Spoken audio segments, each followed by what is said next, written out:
Hello students, today we are going to learn some important tools which will be very useful in solving numericals in chemistry and also important part of your syllabus. So these tools are, first of all we will take mole concept students. Now what is mole concept, जो कि हमने 9th class में भी बहुत अच्छे से किया है और मैंने जो आपकी ऑनलाइन क्लासेस हैं उसमें भी आपको एक्सप्लेन किया है मोल कॉन्सेप्ट क्या चीज़ है। मोल क्या होता है, एक यूनिट है। Mole is a unit in which particle कुछ भी हो सकते हैं, atoms, they can be ions और मॉलिक्यूल्स। सो जिसमें मोल वो यूनिट होती है जिनसे हम पार्टिकल्स यानी कि ये एटम्स, आयंस और मॉलिक्यूल्स कैन बी कैलकुलेटेड और वेड। मतलब इस यूनिट का ये फायदा है कि इससे हम नंबर ऑफ एटम्स, मॉलिक्यूल्स और आयंस भी कैलकुलेट कर सकते हैं और उनका जो वेट बनता है टोटल वो भी कैलकुलेट किया जा सकता है इस यूनिट की हेल्प से, which is called mole concept. तो मोल कॉन्सेप्ट जो है वो डिनोट किया जाता है students by N. Okay students, तो इसके कुछ फॉर्मूलेज हैं स्टूडेंट्स जो कि हमें याद रखने हैं। तो सबसे पहला फॉर्मूला है स्टूडेंट्स, 1 मोल जो होता है students that is equals to 6.022 into 10⁻23 particles. It can be atoms, it can be ions और it can be molecules. Okay students, तो 1n जो कि क्योंकि मोल किससे डिनोट किया जाता है, n से डिनोट किया जाता है। तो स्टूडेंट्स एक n किसके बराबर होता है, 6.022 इंटू 10⁻23 पार्टिकल्स। और इसे किसने कैलकुलेट किया था स्टूडेंट्स, एक साइंटिस्ट थे हमारे एवोगैड्रोस। तो इसीलिए इस नंबर को हम ये कांस्टेंट नंबर है कि एक मोल में जितने भी पार्टिकल्स होते हैं वो होते हैं 6.022 into 10⁻23 particles, which is called Na, that is Avogadro's number. Okay students, तो क्योंकि ये एवोगैड्रोस ने कैलकुलेट किए थे, हमें बताया था एवोगैड्रोस ने इनके बारे में, तो उन्हीं पे जो है इस कांस्टेंट का नाम रख दिया गया, that is called Avogadro's number. Okay students, now अगर मान लिया आपको कुछ पार्टिकल्स दे दिए गए, कोई वेट दे दिया गया है, गिवन वेट दे दिया गया है और पूछ लिया गया है आपसे कि उसमें कितने नंबर ऑफ मोल्स होंगे। जैसे अगर मैं आपसे कहूं कि स्टूडेंट्स 100 ग्राम पानी में कितने मोल्स होंगे, तो उसको निकालने के लिए जो फॉर्मूला है students, we will use this formula number of moles निकालने के लिए। और उसके अंदर हमें गिवन मास और वेट, जो भी उसमें लिखा हुआ मास और वेट एक ही चीज है स्टूडेंट्स, वो फिजिक्स में आप जानते हैं इनका फर्क, लेकिन फिलहाल जो है केमिस्ट्री में इसे हम एक ही चीज। गिवन मास, जैसे मैंने आपको 100 ग्राम पानी दिया है, तो 100 ग्राम पानी में स्टूडेंट्स कितने नंबर ऑफ मोल्स होंगे, तो आप क्या कीजिए, उस गिवन मास को डिवाइड कर दीजिए उसके एटॉमिक मास से या फिर एक्चुअल वेट से और मॉलिक्यूलर मास से। जैसे स्टूडेंट्स हमारे वाटर का जो मॉलिक्यूलर वेट होता है वो हम उसको कैसे कैलकुलेट करते हैं, H2O। तो H कितने का होता है स्टूडेंट्स, उसका H का जो एक्चुअल वेट होता है दैट इज 1 ग्राम, एंड क्योंकि इसमें 2 हैं तो ये हो गया 2 ग्राम, और प्लस ऑक्सीजन का कितना होता है दैट इज 16 ग्राम। तो 2 + 16 is equals to 18, that is called actual mass और एक्चुअल वेट। तो यहीं पर हम इसको क्या करेंगे स्टूडेंट्स कि नंबर ऑफ मोल्स को हम नंबर ऑफ जो गिवन मास और वेट होगा स्टूडेंट्स, ऐसे 100 को डिवाइड कर देंगे हम 18 से, तो हमारे नंबर ऑफ मोल्स निकल के आ जाएंगे। ओके स्टूडेंट्स, तो जब भी कभी आपको वेट देकर आपको नंबर ऑफ मोल्स पूछा जाए students, then you will be using this formula. और अगर स्टूडेंट्स दूसरे तरीके से आपको मान लिया कि नंबर ऑफ मोल्स दे दिए गए हैं, मान लिया पार्टिकल्स आपको दे दिए गए हैं और आपसे नंबर ऑफ मोल्स पूछा जा रहा है, यानी कि मान लिया अगर मैं आपसे ऐसे पूछ लूं, जैसे नंबर ऑफ मोल्स, जब आपको नंबर ऑफ मॉलिक्यूल्स या फिर एटम्स दे के नंबर ऑफ मोल्स पूछे जाए, जैसे मैं अगर आपसे पूछूं कि 6 मॉलिक्यूल वाटर्स के अंदर कितने नंबर ऑफ मोल्स होंगे, 6 मॉलिक्यूल दे के मैंने नंबर ऑफ मोल्स आपसे पूछ लिया है, तो बस जस्ट आपको क्या करना है, मॉलिक्यूल्स या फिर एटम्स जो भी आपको दिए हुए होंगे, जैसे मैंने आपको दिए कि भाई 10 मॉलिक्यूल या फिर 10 एटम में कितने नंबर ऑफ मोल्स होंगे, तो आपको उसे जस्ट क्या करना है, डिवाइड कर देना है एवोगैड्रोस नंबर से, दैट इज 6.022 इंटू 10⁻23 पार्टिकल्स से। ओके स्टूडेंट्स, ये यहाँ पर आपको क्लियर हो गया होगा आई थिंक, ठीक है। और एक स्टूडेंट्स आपको फॉर्मूला यूज करना है जब आपसे नंबर ऑफ मोल्स पूछे जाएं एट एसटीपी पे, यानी कि स्टैंडर्ड टेम्परेचर एंड प्रेशर पे। अगर आपको कोई वॉल्यूम दे दी है, मान लिया मैंने आपको दे दिया कि भाई मैंने पूछा आपसे 1 लीटर वाटर जो कि एसटीपी पे है, स्टैंडर्ड टेम्परेचर और प्रेशर। स्टैंडर्ड टेम्परेचर और प्रेशर मैं आपको ऑनलाइन क्लासेस में बता चुका हूँ स्टूडेंट्स क्या होता है। स्टैंडर्ड टेम्परेचर आपका जो कि आपका रूम टेम्परेचर होता है, दैट इज 298 केल्विन होता है। स्टैंडर्ड टेम्परेचर प्रेशर कितना होता है 1 बार और 1 एटमॉस्फेरिक प्रेशर। ओके, तो उस पर जो है आपको अगर वॉल्यूम दे दी गई है स्टूडेंट्स और आपसे नंबर ऑफ मोल्स पूछे गए हैं, तो आपको वॉल्यूम गिवन मैंने कितनी दी है 1 लीटर, और आपको उसे क्या करना है 22.4 लीटर से आपने उसको डिवाइड कर देना है, तो आपका नंबर ऑफ मोल्स निकल के आ जाएंगे at STP, standard temperature and pressure. Okay students, ये तो हो गई बात मोल कॉन्सेप्ट की, जो कि हम थॉरोली कर चुके हैं students in the online classes. Okay, now we are taking some concentration terms जो कि आपके न्यूमेरिकल्स में बहुत ज्यादा यूज हो जाने वाली है। नाउ सबसे पहले कंसंट्रेशन टर्म्स क्या होता है स्टूडेंट्स, आपको मैं बता देता हूँ। मान लिया आपको कोई मिक्सचर दिए गए हैं, तो मिक्सचर स्टूडेंट्स आपको मिक्सचर्स में क्या आया था, mixture, what is mixture? Mixture एक सॉल्यूशन भी एक तरह का मिक्सचर होता है। तो स्टूडेंट्स कोई अगर मिक्सचर आपको दिया गया है, मान लीजिए दिस इज योर मिक्सचर, तो कोई सॉल्यूशन है, जैसे आपको सॉल्ट प्लस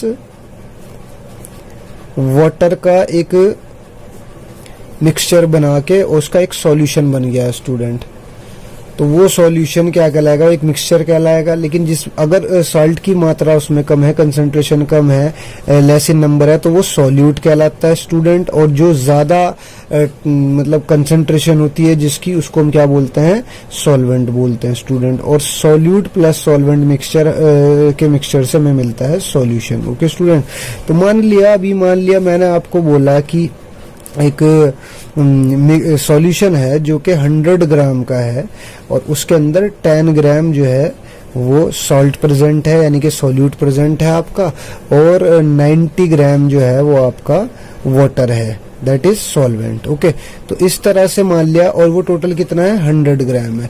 तो मान लिया उसमें सॉल्यूट कितना है, कंसंट्रेशन, सॉल्यूट की क्या कंसंट्रेशन है और सॉल्वेंट की क्या कंसंट्रेशन है, इनको कभी कभी हमें डिफाइन करना होता है कि वो कितने कितने होते हैं। या मान लिया जैसे आपकी मेडिसिन आती हैं स्टूडेंट्स, तो मेडिसिन में बहुत सारे उसके अंदर सॉल्ट्स प्रेजेंट होते हैं। तो मान लिया अगर आपको उस पर लिखा गया इतने परसेंट ये NaCl प्रेजेंट है, इतने परसेंट आपके जेंटामाइसिन प्रेजेंट है किसी चीज के अंदर, ये इतने परसेंट उसमें अल्कोहल्स हैं, तो वो कंसंट्रेशन टर्म्स शो करने का एक तरीका होता है, वही हम यहाँ पर पढ़ेंगे students. What is concentration percentage of an element. For example, जैसे मैंने अभी आपको स्टूडेंट्स ये एक एग्जांपल दिया है कि 10 ग्राम जो है आपका सॉल्यूट प्रेजेंट है, दैट इज सॉल्ट और वाटर। तो इस सॉल्यूशन में जो है अगर मैं कहूं कि कितना परसेंट सॉल्ट प्रेजेंट है, तो मास परसेंटेज अगर हम उसकी निकालें तो इसका फॉर्मूला हो जाएगा mass of solute divided by total mass of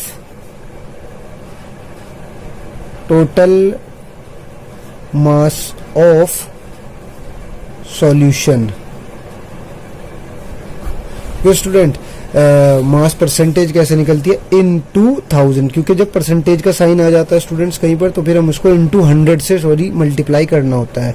तो मास ऑफ द सॉल्यूट कितना है स्टूडेंट 10, और मास टोटल मास कितना है अपने पास 100, और उसको हमने 100 से मल्टीप्लाई कर दिया, तो 100 इंटू 100, तो आपकी परसेंटेज कितना है 10%। तो यही होता है स्टूडेंट्स आपका mass percentage of an element. Okay, तो इसका फॉर्मूला क्या हो जाएगा students, mass of solute divided by total mass of solution into 100।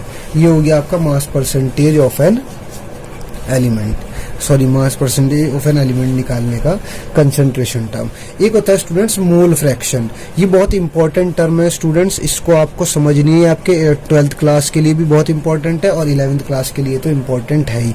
Mole fraction को हम जीटा या फिर एक्स जैसा दिखने वाला एक ग्रीक लेटर है उससे रिप्रेजेंट करते हैं। तो मोल फ्रैक्शन क्या होता है स्टूडेंट्स, जैसे मान लिया, हमसे फिर से वही लेंगे कि मान लिया हमने एक सॉल्यूट लिया स्टूडेंट और फिर हमने उसको सॉल्वेंट के अंदर जो है वो डिसॉल्व कर दिया, तो हमें उन दोनों के मिक्सचर होने के बाद वो हमें एक सॉल्यूशन मिल गया। मान लिया वो एक सॉल्ट था, इस बार चलो शुगर ले लेते हैं स्टूडेंट्स, और ये ले लेते हैं अपना फिर से वही यूनिवर्सल सॉल्वेंट है क्योंकि एक वाटर, तो शुगर प्लस वाटर का हमारे पास एक सॉल्यूशन मिल गया हमें। ओके स्टूडेंट्स, तो मान लिया या ये कह लो कि आपने साल्ट लिया और फिर से वाटर ले लिया अपने स्टूडेंट्स, और फिर आपने वही साल्ट प्लस वाटर का एक सॉल्यूशन बना लिया। तो मान लिया इस सॉल्यूशन के अंदर जो हमें सॉल्यूशन मिला है साल्ट प्लस वाटर, तो साल्ट के जो मोल्स हैं मान लिया वो 2 मोल जो हैं आपके सॉल्ट के हैं जो कि NaCl है मान लीजिए, और ये हो गया आपका स्टूडेंट्स, मान लिया वाटर के आपके पास हो गए 8 मोल्स स्टूडेंट, तो टोटल मोल्स कितने हो गए सॉल्यूशन में स्टूडेंट्स 10 मोल्स। ओके स्टूडेंट्स, तो अगर मान लिया मैं आपसे कहूं कि इस सॉल्यूशंस का मोल फ्रैक्शन मुझे निकाल के दें आप, तो मोल फ्रैक्शन का फॉर्मूला होता है स्टूडेंट्स XA, मान लिया XA को हम डिनोट करते हैं सॉल्यूट से और B को डिनोट करते हैं हम सॉल्वेंट से, या आप ऐसा कर सकते हैं कि B को डिनोट कर लीजिए आप सॉल्यूट से और A को डिनोट कर लीजिए आप सॉल्वेंट से, वो आपकी मर्जी है स्टूडेंट। तो मान लिया हम यहाँ पर हमने सॉल्यूट का लिया है, तो XA आपको सॉल्यूट का मोल फ्रैक्शन निकालना है सॉल्यूशन के अंदर से, तो इसका फॉर्मूला होगा students number of moles of A divided by total moles कौन से होंगे Na plus NB, number of moles of solute, number of moles of solvent, तो उससे जो है आपका मोल फ्रैक्शन निकल के आएगा किसका, आपके सॉल्यूट का। अगर आपको इसी तरह मोल फ्रैक्शन निकालना है स्टूडेंट्स किसका, सॉल्वेंट का, तो आप ऊपर रख लीजिए number of moles of solvent that is NB and number of moles of solute plus number of moles of solvent. अब जैसे स्टूडेंट्स हमने 2 मोल लिए हैं सॉल्यूट के, तो 2 और इसके कितना हो गए 2 + 8 Na 2 + 8। ओके स्टूडेंट्स, तो इसी तरह तो मोल फ्रैक्शन निकल के आ जाएगा 2 / 10 यानी कि 1/5 मोल्स। ओके स्टूडेंट्स, और इसी तरह से NB के कितने मोल्स हैं स्टूडेंट्स 8 मोल्स हैं, और ये डिवाइड हो गया आपका और ये टोटल मोल्स कितना हो गया आपके स्टूडेंट्स 2 + 8, तो आपका ये फॉर्मूला बन जाएगा यानी कि 8 / 10, 2 4 = 10, 2 5 4/5 मोल्स हो गए स्टूडेंट्स किसके, मोल फ्रैक्शन किसका हो गया ये अपने students.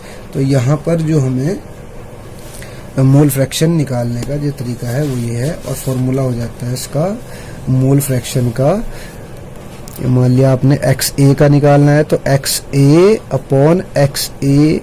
NA number of moles of A, number of moles of A plus number of moles of B, तो इसको डिवाइड कर दिया। इसी तरह अगर आपका XB निकालना है स्टूडेंट तो number of moles of B divided by number of moles of A plus number of moles of B।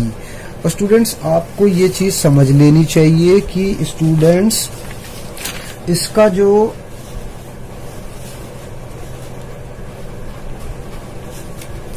Mole fraction होता है, मोल फ्रैक्शन जो है XA, मान लिया XA और XB को अगर हम प्लस करें स्टूडेंट्स तो इसका आंसर आता है 1। तो इस तरह मान लिया अगर आपको किसी चीज एक का मोल फ्रैक्शन दिया हुआ है और आपसे B का मोल फ्रैक्शन पूछा जा रहा है, तो स्टूडेंट्स यहाँ पर आप क्या कर सकते हैं कि मान लिया आपको XA दिया हुआ है और आपसे XB दिया है, तो XB = A को इधर ले जाएंगे 1 - XA से आपका बिना ये डिवाइड करे जो है आपका XB निकल जाएगा। ये आपको ध्यान रखना है स्टूडेंट्स। ओके स्टूडेंट्स, इस चीज को नोट कर लीजिए क्योंकि XA + XB = 1 होता है, हमेशा ये चीज याद रखिएगा। Okay, now coming on the another type of concentration terms which is called ppm particles पर मिलियन। ये वाली जो कंसंट्रेशन टर्म्स है स्टूडेंट्स, ये यूज होती है जब हम कोई सॉल्यूट बहुत ज़्यादा अमाउंट सॉल्वेंट में डिसॉल्व कर लेते हैं। यानी कि मान लिया स्टूडेंट्स, जैसे आपने कोई आपके घर के बाहर या गांव के अंदर आपने देखा होगा एक पॉन्ड है, और पॉन्ड में जो है आपने 1 किलो चीनी डाल दी है स्टूडेंट्स। तो एक पॉन्ड में 1 किलो चीनी का मतलब बिल्कुल एकदम ट्रेसेस में है, ठीक है ना। तो उसमें जो है आपको कंसंट्रेशन निकालने, अब उसका मैंने 1 गिलास पानी निकाल लिया उस पॉन्ड का जिसमें 1 किलो चीनी मिली हुई है एक पॉन्ड के अंदर, एक तालाब के अंदर। उसका 1 गिलास लेके मैं उसमें आपसे पूछ रहा हूँ स्टूडेंट्स कि उसके अंदर जो है आपको कैसे आप शो करेंगे कि कितनी चीनी जो है 1 गिलास पानी में प्रेजेंट है।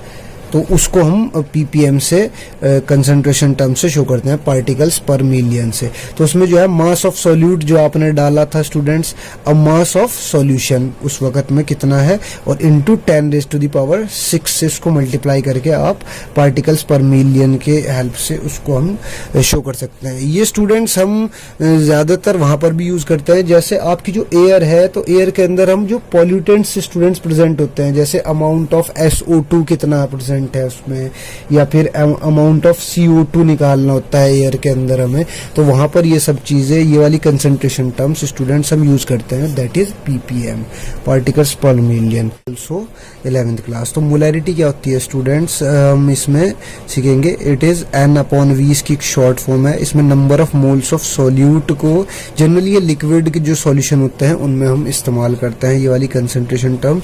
तो number of moles of solute divided by volume of solution in litre, इसका फॉर्मूला होता है स्टूडेंट्स। अब जैसे मान लिया इसका एग्जांपल लेके समझते हैं। मैंने आपको फॉर्मूला बताया अभी मोलैरिटी का, स्टूडेंट्स नोट डाउन कर लीजिएगा। मोलैरिटी क्या होती है, number of moles of solute divided by volume of solution in litre. तो ये स्टूडेंट्स अगर मान लिया लीटर में नहीं है, आपको ml में दिया है, तो हम उसको क्योंकि डिवाइड करते हैं 1000 से, तो ऊपर इनटू 1000 हम यहाँ पर लिख देंगे अगर ये ml में है तो, और अगर लीटर में है तो फिर इसको एज इट इज छोड़ देंगे फॉर्मूला को। ओके स्टूडेंट, अब जैसे मान लिया फॉर एग्जाम्पल हमने आपको एक एग्जाम्पल दिया है कि यहाँ पर कि स्टूडेंट्स मान लिया 80 ग्राम वाटर के अंदर, सॉरी 80 ml, हाँ स्टूडेंट्स यहाँ पर आपको ये समझ भी आ जाएगा कि 80 ml वाटर को, जो 80 ml आपको वाटर दिया है और उसके अंदर हमने क्या किया है स्टूडेंट्स, डिसॉल्व किया है 20 ग्राम NaOH। ये कंपाउंड होता है जो कि बेसिक कंपाउंड है, बेस है, स्ट्रॉन्ग बेस है स्टूडेंट ये। तो इसका एक सॉल्यूशन बन जाएगा स्टूडेंट्स। अब मैंने आपसे पूछा कि इसमें जो है मोलैरिटी क्या है NaOH की, कि लिखा आता है यहाँ पर जो भी, तो मोलैरिटी हम कैसे निकालेंगे स्टूडेंट्स। तो मोलैरिटी का फॉर्मूला होता है number of moles of solute divided by volume of solution in litre.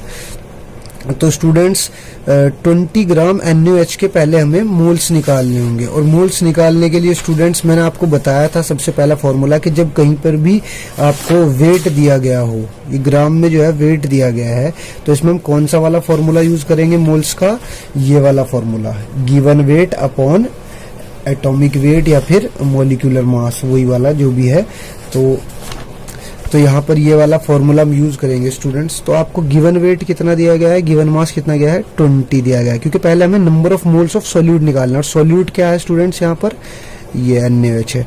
तो 20 ये नंबर ऑफ मोल्स निकाल देंगे, तो ये हो गया आपका गिवन मास जो आपको 20 ग्राम दिया गया है, और डिवाइडेड बाय एटॉमिक मास या फिर एटॉमिक वेट या फिर मॉलिक्यूलर मास। मॉलिक्यूलर मास जब मॉलिक्यूल्स होते हैं स्टूडेंट्स, ओके, तो मॉलिक्यूल्स है, तो यहाँ पर Na का जो वेट होता है स्टूडेंट्स वो कितना होता है, Na का जो होता है 23 होता है, और ऑक्सीजन का कितना होता है स्टूडेंट्स, क्योंकि इसमें एक ऑक्सीजन है, एक Na है, ऑक्सीजन का 16 हो गया, प्लस हाइड्रोजन, क्या हाइड्रोजन भी है स्टूडेंट्स यहाँ पर, तो हाइड्रोजन का हो गया स्टूडेंट 1, तो 23 plus 16 39 plus 1 is equals to 40। तो इसका एक्चुअल मास जो हो गया, मॉलिक्यूलर मास हो गया स्टूडेंट्स, वो हो गया 40। तो 20 डिवाइडेड बाय 40, 20 एंड ये हो गया आपका 1/20 स्टूडेंट्स। ओके, सो स्टूडेंट्स ऐसे जो है ना इसका मोल्स निकल जाएगा, यानी कि 1/20 डिवाइड करके क्या आता है 0.05 मोल्स। तो कितने मोल्स होते हैं 20 ग्राम ऑफ NaOH में by divided given weight upon actual wait, that is 0.05 मोल। अब इस वाले जो मोल्स आपके निकल के आ गए ना, तो इसको हम डालते हैं इस फॉर्मूले में, तो 0.05 और आपको ये कितना दिया है volume of solution in litre, that is 80 ml। तो 80 ml, लेकिन फॉर्मूले में है volume of solution in litre, तो इसको लीटर को हमें क्या करना है स्टूडेंट्स क्योंकि हमें इसको लीटर को ml, क्योंकि ml में दिया है ना मुझे, तो ml को लीटर में कन्वर्ट करने के लिए हमें उसे 1000 से डिवाइड करना पड़ेगा और ये 1000 ऊपर चला जाएगा स्टूडेंट्स, तो इसको हम ऐसे करेंगे। ओके स्टूडेंट, तो 0.05 इंटू 1000 स्टूडेंट्स कितना हो जाएगा, दैट इज 50, और 50 डिवाइडेड बाय 80, तो 55 डिवाइडेड बाय 8 दैट इज 0.625 के समथिंग आंसर जो है ना आपका जाएगा। तो ये आपकी हो गई मोलैरिटी। ओके स्टूडेंट्स, तो मोलैरिटी को हम स्मॉल m से जो है ना वो डिनोट करते हैं। Okay students, sorry capital M से। ओके, अब इसी तरह ये आपको मोलैरिटी निकालना आई थिंक आ गया होगा clearly. Now coming on the another type of concentration term, that is molality. तो मोलैलिटी क्या होता है स्टूडेंट्स, इसी तरह number of moles of solute divided by mass of solvent in kg। तो number of moles of solute divided by mass of solvent in kg। मतलब जैसे अगर मैं कहूँ आपसे 100 ग्राम वाटर में आपने जो है 10 ग्राम NaOH क्या है डिसॉल्व किया है, तो आपको मैंने इस बार लीटर में वॉल्यूम नहीं दी, उसमें मैंने आपको जो है मास में दे दी, केजी में दे दी। ओके स्टूडेंट्स, तो उसी तरह से जो आप स्टूडेंट मोलैरिटी में ना आपको एक इक्वेशन, अगर मान लिया दो अलग अलग आपको जो है ना मिक्सचर्स को आपने डिसॉल्व कर लिया है, तो अगर आप मान लिया उनमें से किसी एक की मोलैरिटी निकालें, जैसे M1V1 एक अलग सॉल्यूशन है, उसकी मोलैरिटी है और वो V1 ये है, और इसी तरह M2V2 जो है वो दूसरे की है। तो ये इक्वेशन आप याद रखिएगा, 12th क्लास में इसका यूज होगा। तो आप मतलब एक जो है ना एक की मोलैरिटी और वॉल्यूम की हेल्प से और दूसरे की सिर्फ वॉल्यूम से, तो अगले दूसरे वाले की आप मोलैरिटी निकाल सकते हैं। ओके स्टूडेंट्स, मतलब इस V2 को इधर ले आएंगे आप डिवाइडेड में, तो फिर M2 आपकी निकल आएगी। तो ये आप इसे याद रखना है। ओके स्टूडेंट, एक चीज और होती है student, that is normality. Normality होती है gram equivalent mass divided by volume of solution in litre. अब स्टूडेंट्स आप ये सोच रहे होंगे कि what is gram equivalent mass. तो ग्राम इक्विवेलेंट मास स्टूडेंट होता है, इक्विवेलेंट मास होता है स्टूडेंट्स मॉलिक्यूलर मास, जैसे NaOH का 40 था डिवाइडेड बाय N। अब ये N क्या होता है स्टूडेंट्स, ये वैलेंसी फैक्टर होता है या फिर एसिडिटी या फिर बेसिसिटी होती है। मान लिया आपको NaOH का जो है ना इक्विवेलेंट मास आपने निकालना है, तो इक्विवेलेंट मास का हमने फॉर्मूला यहाँ पे यूज किया था, इक्विवेलेंट मास रहता है molecular mass divided by N, और अभी हम यहाँ पर जो है इसका मॉलिक्यूलर मास हम निकाल चुके हैं, दैट इज 40 NaOH का। तो NaOH का मॉलिक्यूलर मास डिवाइडेड बाय 40, और इसके हमने अभी डिवाइडेड बाय N। ये N क्या है, वैलेंसी फैक्टर है। अब ये N वैलेंसी फैक्टर क्या होता है कि जैसे बेस होता है, तो स्टूडेंट्स NaOH क्या करता है, पानी में डिसॉल्व होने पर एक OH नेगेटिव रिलीज करता है। ओके स्टूडेंट, तो इसका जो वैलेंसी फैक्टर हो गया दैट इज 1 हो गया, तो डिवाइडेड बाय 1 हो जाएगा। ओके स्टूडेंट्स, इसी तरह मान लिया अगर हम H2SO4 लें स्टूडेंट्स, तो H2SO4 का जो एटॉमिक मास होता है, जब आप इसको मॉलिक्यूलर मास निकालेंगे तो वो 98 होता है। लेकिन आप जानते हैं स्टूडेंट्स कि H2SO4 क्योंकि पानी में डिसॉल्व करने पर 2H पॉजिटिव रिलीज करता है, जो कि हम 10th क्लास में पढ़ चुके हैं, तो इसका जो वैलेंसी फैक्टर होगा वो 2 होगा। ओके स्टूडेंट्स, तो इस तरह से जो है ना हम इसका जो है ना एटॉमिक इक्विवेलेंट मास जो है वो निकाल सकते हैं, जो कि कितना होगा स्टूडेंट्स, दैट इज 49। ओके, तो 49 इसका हो गया। इसी तरह जो है ये हम आप किसी भी चीज़ की जो है नॉर्मेलिटी निकाल सकते हैं स्टूडेंट्स। अब इसी तरह स्टूडेंट्स नॉर्मेलिटी ऑफ मिक्सचर्स, जैसे आपको बहुत सारे मिक्सचर्स दिए हुए हैं और उसमें जो है ना आपको टोटल सॉल्यूशन की, मान लिया आपने अल्कोहल भी मिक्स किया हुआ है और लिक्विड, और उसमें पानी में जो है ना आपने नमक भी मिक्स किया हुआ है, तो बहुत सारे जो है ना हौच पौच आपने बहुत सारी चीज़ें मिला दी हैं। अब उस टोटल सॉल्यूशन का जो है ना आपको नॉर्मेलिटी निकालनी है, तो उसके लिए जो है ये वाली इक्वेशन यूज होगी, n=n1v1 + n2v2 divided by v1 v2 जितने भी होंगे। और अगर मान लिया तीसरी है तो n3v3 divided by v1 + v2 + v3 हो जाएगी। स्टूडेंट्स अगर मान लिया आपने एक एसिड और एक बेस को मिक्स किया है, तो स्टूडेंट्स वहां पर आपने क्या देखना है कि अगर आपकी Na एसिड की नॉर्मेलिटी और उसकी वॉल्यूम, ये दोनों का जो प्रोडक्ट है वो ग्रेटर है NbVb, यानी कि बेस की नॉर्मेलिटी से Vb से, तो सॉल्यूशन आपका एसिडिक होगा। इसी तरह NaVa अगर जो है छोटा है NbVb से, तो सॉल्यूशन आपका बेसिक हो जाएगा स्टूडेंट्स। तो चलते हैं स्टूडेंट्स।